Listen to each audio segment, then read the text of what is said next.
that were only dreams in the past could become reality if this new $375 million facility lives up to billing. It's a game changer in a city forever reinventing itself.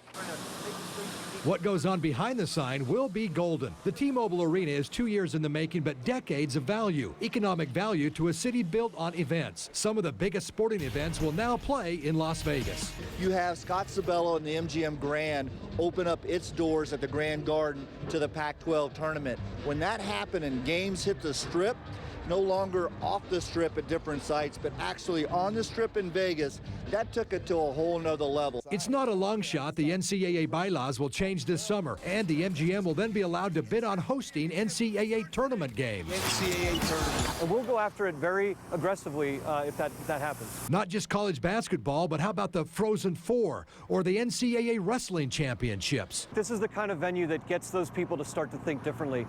The college wrestling championships are almost exclusively held in the Midwest. This year, Madison Square Garden, they just held it there. And so when you look out west, there's only a few buildings that fit that mold. This is now in that conversation. This is one of the top buildings in the world. This facility has all the amenities to attract some of the biggest events in sports.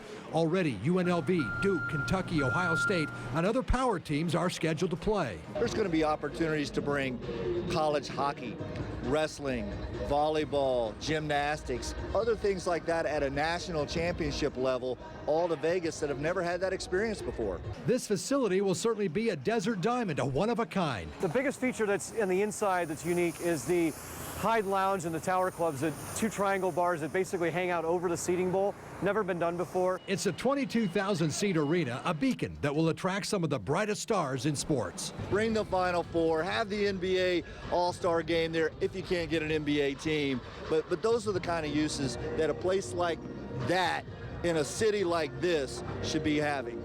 All right, some fun stuff. A lot of arguments could be made for Final Fours going back to those smaller, more intimate venues like it used to be. Other events you can see coming to the T-Mobile, NHL All-Star Games, the World Cup of Hockey. Pac-12 Conference already moved its men's tourney across town to the new facility. And as for the first, how about this sporting event that will honor the Harlem Globetrotters coming up on April 9th? They'll be the first sporting event inside. Also some others, the first fight, Canelo Alvarez fights Amir Khan, that's on May 9th. And the UFC 200 will be in the new facility in July. So Conor McGregor's on that one. So a lot of cool stuff. We'll have more coming up in sports. Fantastic. Yes. We'll see you in a minute, You Chris. bet.